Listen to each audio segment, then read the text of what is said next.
Selon moi, un artiste et un fou sont beaucoup plus proches que ce que l'on pense. Seulement, un des deux passe à l'acte, tandis que l'autre n'imagine que les scènes, n'imagine que les mots, n'imagine que les actes. Les pensées suffisent. Et c'est dans la reproduction artistique que ce dernier met en œuvre tout le travail psychique et psychologique qui peuvent faire de lui un fou et qui en font un artiste.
J'aimerais bien trouver la suite de mon court-métrage là, que je suis en train de mettre en place, que j'aimerais présenter au Festival de Cannes pour l'année prochaine. Et j'arrive pas à trouver la fin. J'arrive pas à trouver la fin, c'est horrible. Ça fait 6 mois que j'ai commencé déjà l'écriture et je pense que c'est le plus gros bug de ma vie. Après, pendant pas mal de temps, j'ai pas trop rebossé dessus, à vrai dire. Mais là c'est vraiment le bug de ma vie, là, c'est dingue. Qu'est-ce que ça fait d'être artiste? Imaginons qu'on est dans un film et que le gars, il doit. C'est un film basé sur le cinéma, un peu comme Babylone ou comme Fiasco. C'est des films de derrière la caméra. Imaginons là, on est dans un speech de film et que l'interlocuteur, du coup, qui est moi, qui s'appelle, je sais pas moi, Raymond. Raymond doit prouver à la belle Juliette, la belle Juliette qui est une réalisatrice. La belle Juliette, une réalisatrice avec qui il veut travailler, et pas pour ses fesses, mais plus pour son talent. Avec qui il veut travailler, et il faut qu'il se vende de pourquoi cet homme a envie de faire du cinéma. Et du coup, dans ce cas-là, il faudrait que j'arrive à jouer ce gars qui veut montrer qu'il veut faire du cinéma. Donc déjà, d'un point de vue de réalisation, on pourrait avoir un plan très cliché de ce gars qui a raté peut-être l'audition parce qu'il arrive en retard. Il arrive en retard et il se met à courir d'ailleurs parce qu'en fait, le gars sait qu'il arrive en retard et du coup, il attend qu'elle sorte. Dès que cette réalisatrice sort, il lui court après en la chopant par le bras et pendant plusieurs minutes, on a une scène où ce gars insiste, il se met presque par terre en disant qu'il est vraiment désolé du retard, que ça compte beaucoup pour lui et qu'il souhaite faire du film. Donc on aurait deux suites possibles. On aurait ou une suite où elle lui dit ok d'accord, dans ce cas-là je vais vous voir demain à 9h sinon c'est fini. Ou elle lui dit bah c'est mort, c'est fini, si vous aimiez réellement, vous serez venu à l'heure. Donc on peut avoir deux suites. Sauf que là il faudrait qu'on ait un cadre. Là par rapport à ce qu'on veut faire, il faudrait un cadre plus dramatique mais plus réfléchi.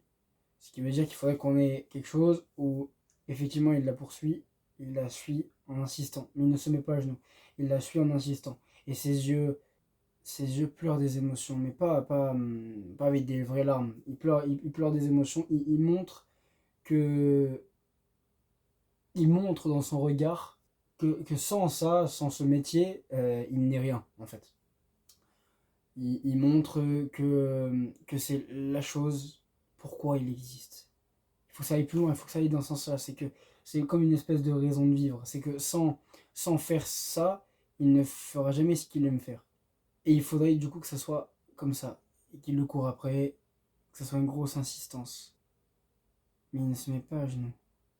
Il ne se met pas à genoux, car Raymond, c'est un mec qui a de la fierté. On ne se met pas à genoux. Par contre, on n'hésite pas à dire quand on fait de la merde. Raymond, c'est un mec comme ça. Raymond, c'est un gars comme ça. Et donc, dans ce cas-là, visage caméra, du coup, mes yeux comme si je parlais à Juliette. Donc, il faut qu'on imagine que la caméra est Juliette et que je suis Raymond et que du coup, je veux prouver à cette personne qui est en face de moi que je veux faire du cinéma. Donc, il faut imaginer. Tac, tac. Personne. Raymond, taille des plans. Raymond qui se dépêche, qui court. Raccord cut, on finit, tac, on assiste à une scène travelling de derrière. On suit elle qui sort à la porte. La caméra passe, elle ferme la porte. Là sur le côté. Elle descend des escaliers un peu à la mode parisienne. Tac, elle descend, elle descend, elle descend. Et à ce moment-là, lui. Non, non, non. On la suit toujours, on suit toujours Juliette, toujours au niveau plan épaule. Et là, à ce moment-là, il y a une main qui pose sur l'épaule. La caméra, hop, tourne avec le visage de Juliette. Et là, elle se retrouve devant Raymond. Et Raymond se retrouve devant Juliette.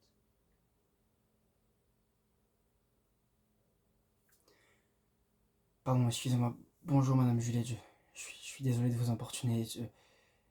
Je m'appelle Raymond, Raymond Dossard. J'avais l'audition avec vous ce matin et je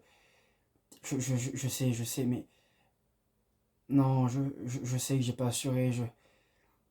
J'ai eu beaucoup de problèmes et je sais que ça vous intéresse pas parce qu'on devait se trouver à l'heure et j'aurais dû partir plus tôt. Et je sais, mais je vous jure, j'ai vraiment tout fait. J'ai eu la galère ce matin. J'ai jamais vu ça de ma vie. Je le conçois, je le conçois. Je suis vraiment désolé.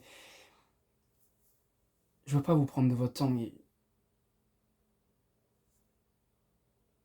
regardez, je me retrouve devant vous, je ne sais même plus quoi dire. Le cinéma, c'est ma vie, je vous jure. Depuis que je suis gamin, je vois les films. J'ai vu vos films ces dernières années. Vous êtes une réalisatrice incroyable. Tous les thèmes que vous abordez sont magiques, sont impressionnants. Je ne vois pas ce que je pourrais faire d'autre, en fait, à vrai dire. Je n'ai rien envie de faire d'autre. Je sais, j'aurais dû être là ce matin, j'aurais dû être là pour l'audition. Je m'en excuse, vraiment, je m'en excuse, s'il vous plaît, laissez-moi une chance.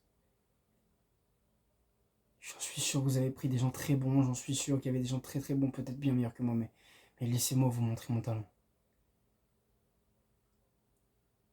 J'ai un talent, je le sais. J'aimerais juste le prouver aux yeux du monde. Je sais que j'avais une chance et que je ne l'ai pas saisie ce matin, s'il vous plaît.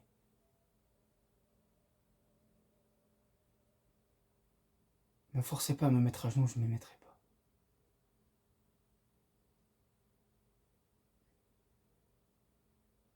Vous savez quel est le premier cadeau qu'on m'a offert? Vous en foutez peut-être, mais je vais vous le dire. C'est un appareil photo jetable. Oui, c'est ça le cadeau qu'on m'a offert pour la première fois. Un appareil photo jetable.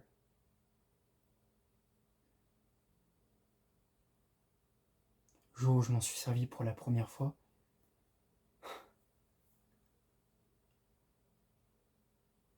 j'ai su que c'était ça que je voulais faire ma vie. Je l'ai tout de suite su.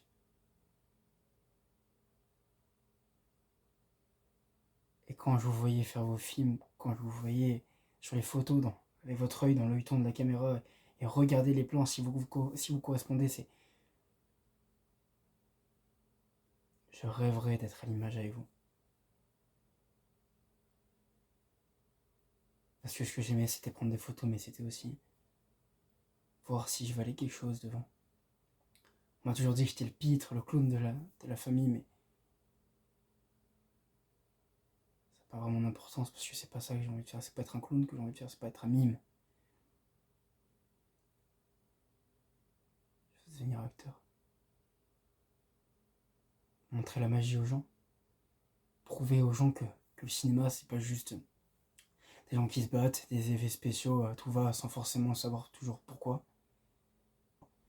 J'ai besoin, s'il vous plaît, que vous me laissiez une chance. Et donc là, vous avez compris la fin. Elle lui a refusé. C'est fini le cinéma pour toi, mon ami.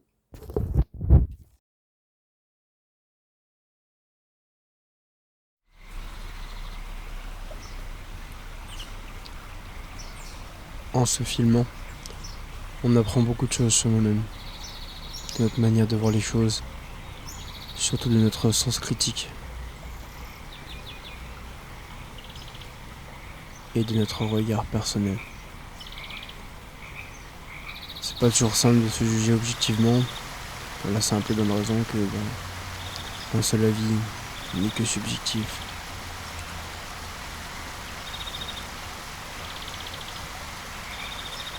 Se plaire à soi-même est certainement l'étape la plus compliquée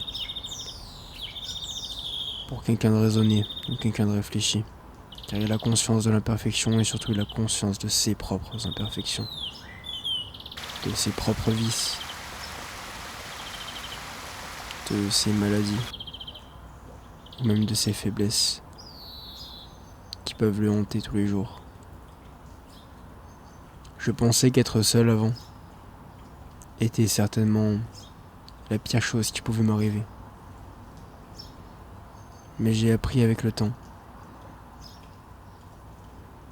que c'est ce qui m'a sauvé.